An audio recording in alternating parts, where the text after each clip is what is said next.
El tema de hoy es justamente sobre el famoso petro. No sé si ustedes han conocido algo sobre el petro.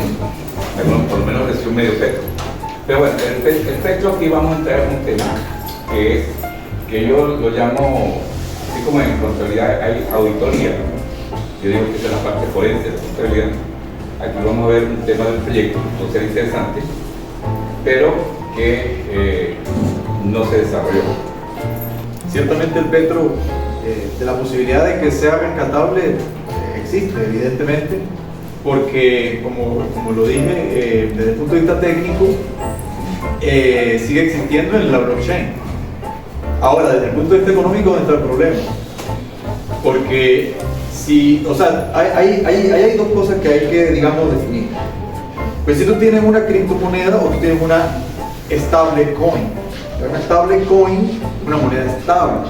Entonces, si tú tienes una moneda estable, tú tienes que tener tantas unidades de reserva que respalden ese valor. Por ejemplo, ustedes no sé si conocen una moneda que es muy usada en el mundo cripto porque básicamente es como el criptodólar, es el USDT, el Tether.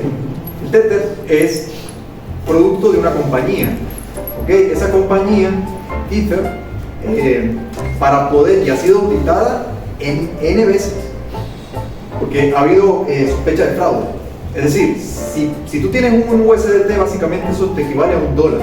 Pero para que eso sea cierto, tiene que haber un proceso cuantitativo que lo respalde. ¿Qué quiere decir? Que si tú tienes 1.000.000 de Tethers, tú tienes que tener en el respaldo $1.000.000 de reserva que respalde ese Tether. Ahora, si tú quieres tener eso en reserva para digamos, si tú quieres anclar el valor del petro, y en ese sentido tú quieres hacer una stable coin, es rescatable, sí, pero tendrías que tener los $6.000 millones, o bien con contratos futuros petroleros. Hay una ingeniería financiera detrás, la puede haber, pero tiene que existir una serie de contratos transparentes que rescaten el valor del petro anclado. Esa es una posibilidad. La otra posibilidad es que abandones el valor fijo, la stable coin, digamos en este caso, y te vayas a un camino más tradicional, como lo define o en esos términos lo expresa el profesor Albo, y entonces no lo ancles a un valor mercancía nominal, que en este caso sería dólar o petrodólar, sino que lo ancles a la demanda. Y ahí, bueno, todo el proceso especulativo y la evidente volatilidad que eso acarrea. Pero sí puede ser rescatable, depende de cómo lo definas. Y luego, a partir de su definición, su implementación. El petro tuvo un propósito financiero económico, sin duda alguna. Ayer yo releía las declaraciones del expresidente del Banco Central, Ramón Lobo, quien para ese momento le tocó apoyar en el discurso técnico lo que fue la génesis del petro, y en innumerables ocasiones lo mencionaba. Es un instrumento, es una herramienta para defender la independencia económica del pueblo venezolano. Algo así dice el discurso en múltiples ocasiones.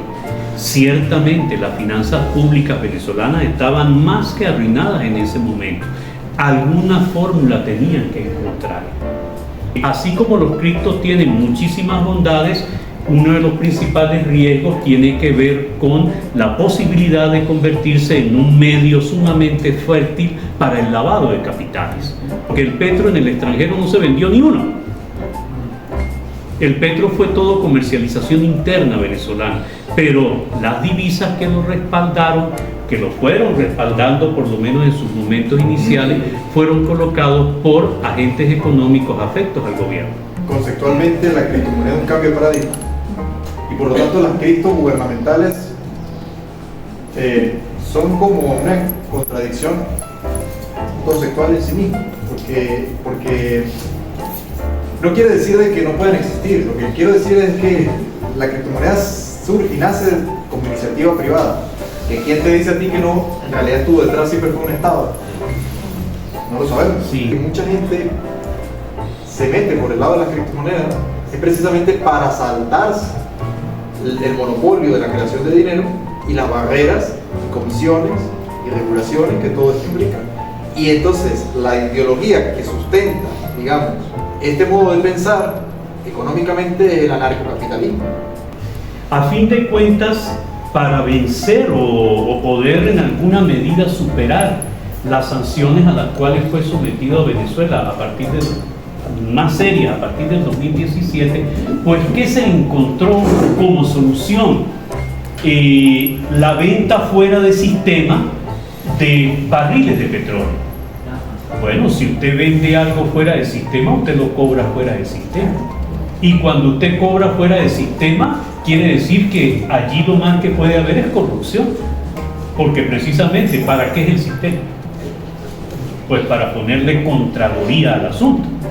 Entonces, si usted tuvo que venderlo fuera de sistema, usted lo cobró fuera de sistema y esa plata se fue fuera del sistema. Cuando uno hace una revisión exhaustiva de lo que fue el marco legal del petro, entre las distintas regulaciones que se establecieron, precisamente esa es de notable importancia. Por un lado, la gasolina en la frontera se tenía que pagar en pesos. Aranceles que tenían que ver, por ejemplo, con trámites de identificación y, entre otras cosas, por ejemplo, lo que eran las finanzas de las cajas de ahorro. Ciertamente, eso hizo temblar a muchos, o nos hizo temblar a muchos. Quizás nuestros recursos en la caja de ahorros de los profesores hoy en día no tienen el poder adquisitivo que tuvieron en un tiempo, pero sin embargo sigue siendo nuestro patrimonio, disminuido, pero sigue siendo nuestro patrimonio. Agradecemos a la directiva de aquel entonces que haya sido prudente en ese momento, pero todas esas medidas de carácter coercitivo, como lo llamaba el profesor Adalberto, fueron tomadas por el Estado venezolano con la intención de levantar fondos. Quiero decir con esto, vender petros y recibir divisas, para con esas divisas poder cubrir gastos que no podía cubrir con el presupuesto mermado por las razones que aquí se expusieron. Déjenme decirles que en algún momento alguien me contó que funcionarios adscritos al proyecto Petro viajaban a lo largo del país por las distintas instituciones financieras en carros particulares, recogiendo en forma de valija rudimentaria, vamos a llamarlo así, lo que iba entrando en cada agencia donde se comercializaba petros. O sea, tan informal fue la cosa que alguien venía a Mérida, iba a la oficina central del Banco Venezuela, aquí está lo que entró por petros, déme lo que me lo llevo. ¿Para dónde? Pues para el sistema paralelo que manejaba en Caracas con respecto a eso. Entonces,